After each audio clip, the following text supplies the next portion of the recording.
শেখ হাসিনা এক পলাতক গণহত্যাকারীর নাম। তবে হাসিনার ক্ষোভের কেন্দ্রবিন্দুতে আছে একটা নাম। তিনি যথারীতি ডক্টর মোহাম্মদ ইউনূস। কোনোভাবেই অন্তর্বর্তী সরকারের প্রধান উপদেষ্টাকে মেনে নিতে পারছেন না। এখনও হাসিনা বিরোধী জনরোষ বাংলাদেশের তুঙ্গে। গণহত্যা চালানো স্বৈরাচারের বিরুদ্ধে এখনও ক্ষোভে ফুঁসছে বাংলাদেশ। কেবল আইন নয়, জন আদালতেও তার ক্ষমা মেলা ভার। হাসিনাকে নিয়ে দিল্লির মনেও শান্তি নেই। তাদের অস্বস্তি আরও বাড়িয়েছেন ডক্টর মোহাম্মদ ইউনূস। হাসিনার রাজনৈতিক ক্যারিয়ারও তিনি একরকম শেষ করে দিয়েছেন। প্রথমে হাসিনার চোখে বাংলাদেশকে দেখতে থাকা নরেন্দ্র মোদীর প্রশাসন এবার সুর বদলেছে, ভোল পাল্টেছে।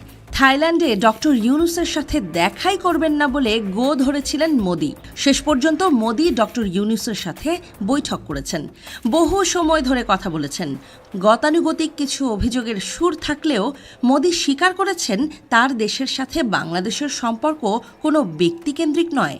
সেই সাথে একরকম জানিয়েই দিয়েছে হাসিনাকে ছাড়াই তারা সামনের পথ চলতে চায়। দিল্লি ভালো করে বুঝে গেছে হাসিনাকে ঢাকার মসনদে ফেরানোর সব পথই বন্ধ। কেবল খোলা আছে লাইভে এসে হাসিনার আকাশ কুসুম গল্প শোনানোর পথটাই।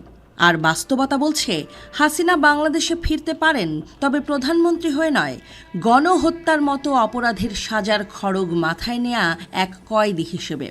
তার অপরাধ এখন আর দেশের গণ্ডিতে আটকে নেই। আন্তর্জাতিকভাবেই তিনি এখন স্বীকৃত গণহত্যাকারী। জাতিসংঘের তদন্ত রিপোর্টে সে কথা পরিষ্কার। আন্তর্জাতিক অপরাধ আদালতও তার অপরাধকে গুরুতর হিসেবেই বিবেচনা করবে।